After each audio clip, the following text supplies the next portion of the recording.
اور انہوں نے دیکھ لیا کہ در حقیقت وہ گمراہ ہو گئے ہیں، تو کہنے لگے اگر ہمارے رب نے ہم پر رحم نہ فرمایا اور ہم سے درگزر نہ کیا تو ہم برباد ہو جائیں گے۔ تو کیا کہتے ہیں؟ قالوا لئن لم یرحمنا ربنا ویغفر لنا لنکونن من الخاسرین۔ ادھر سے موسیٰ علیہ السلام غصے اور رنج میں بھرا ہوا اپنی قوم کی طرف پلٹا۔ آتے ہی اس نے کہا بہت بری جانشینی کی تم لوگوں نے میرے بعد، کیا تم سے اتنا صبر نہ ہوا کہ اپنے رب کے حکم کا انتظار کر لیتے؟ اور تختیاں پھینک دی اور اپنے بھائی ہارون علیہ السلام کے سر کے بال پکڑ کر اسے کھینچا۔ اللہ اکبر۔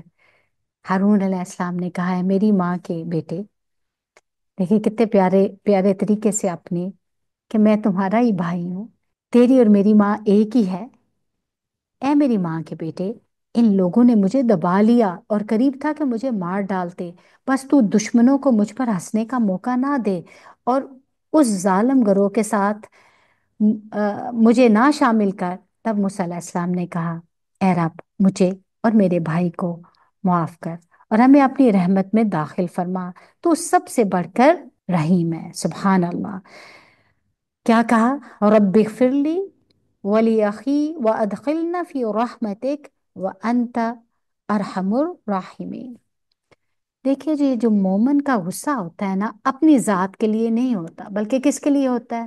حق کے لیے، ہدایت کے لیے اور دین کے لیے۔ تو موسیٰ علیہ السلام کا غصہ اس وجہ سے تھا کہ قوم بت پرستی میں مبتلا ہو گئی تھی، اور بعض اوقات لوگ لیڈر کی بات بھی نہیں سنتے اور کہنا نہیں مانتے اور اللہ کے حکم کو اپنے پیچھے پھینک دیتے ہیں۔ جلد بازی چاہے کسی نیکی کے کام میں ہو، وہ بعض اوقات انسان کو فتنے میں مبتلا کرتی ہے۔ جلدی کیا ہوتی ہے؟ کسی چیز کا وقت آنے سے پہلے ہی اس کی طرف چلے جانا، یہ قابل مذمت ہے۔ جیسے اذان ہوئی نہیں، وقت داخل ہوا نہیں، لیکن نماز شروع کر دی، سر تو اس کا کیا مطلب ہے؟ ایک چیز کو اس کے اول وقت میں جلدی کر دینا، یہ قابل تعریف ہے۔ سرت کو ہمیشہ ذہن میں رکھیں، قابل تعریف ہے، عجلت ناپسندیدہ۔ حدیث میں آتا ہے تحمل مزاجی اللہ کی طرف سے ہے اور جلد بازی شیطان کی طرف سے۔ نیک کام اول وقت میں کرنا وہ جلد بازی نہیں ہوتا، وہ کیا ہوتا ہے؟ وہ سرعت ہوتی ہے، رائٹ؟ رسول اللہ صلی اللہ علیہ وآلہ وسلم سے سوال کیا گیا اعمال میں کون سا افضل عمل ہے؟ آپ صلی اللہ علیہ وآلہ وسلم نے فرمایا نماز کو اس کے اول وقت پر ادا کرنا، یہ افضل عمل میں سے ہے۔ نہ ہی جلد بازی اچھی ہے اور نہ ہی تاخیر اچھی ہے، اول وقت میں کام کو کرنا پسندیدہ ہے، اس کا اجر زیادہ ملتا ہے، رائٹ؟ تو یہاں پر سبحان اللہ آپ نے دیکھا کہ مومن ہر حالت میں اللہ ہی کی طرف راغب ہوتا ہے اور اسی سے دعا کرتا ہے۔ تو یہاں پر جب وہ تکلیف میں آ گئے تو کس سے مانگ رہے ہیں؟ اللہ سے۔ اور اللہ سے کیا کہہ رہے ہیں؟ مجھے بھی معاف کر دے، میرے بھائی کو بھی، اپنے لیے اکیلے نہیں، اپنے بھائی کے لیے بھی، کہ ہمیں اپنی رحمت میں داخل فرما، تو سب سے بڑھ کر رحیم ہے۔ جواب میں ارشاد ہوا کہ جن لوگوں نے بچڑے کو معبود بنایا وہ ضرور اپنے رب کے غضب میں گرفتار ہو کر رہیں گے اور دنیا کی زندگی میں وہ ذلیل ہوں گے۔ جھوٹ گڑنے والوں کو ہم ایسی سزا دیتے ہیں، جو لوگ برے عمل کریں تو پھر توبہ کر لیں اور ایمان لے آئیں تو یقیناً اس توبہ اور ایمان کے بعد تیرا رب درگزر اور رحم فرمانے والا ہے۔ تو گناہ کتنے بھی ہوں توبہ سے معاف ہو سکتے ہیں۔ نبی کریم صلی اللہ علیہ وآلہ وسلم کہتے ہیں اگر تم اتنے گناہ کرو کہ آسمان تک پہنچ جائے، اللہ اکبر، پھر تم توبہ کرو تو اللہ تم کو معاف کر دے گا۔ لیکن اس امید پر انسان ڈھیٹ بن کر گناہ نہ کرتا چلا جائے۔ بعض غلطیاں جو بہت بڑی ہوتی ہیں، بظاہر کرنے میں بہت چھوٹی لگتی ہیں، لیکن انجام ان کا بڑا ہی بھیانک ہوتا ہے کہ زمین اور آسمان کی فضا کو وہ بھر دے۔ تو کتنی بھی بڑی غلطی ہو جائے فوراً نا امید نہ ہو،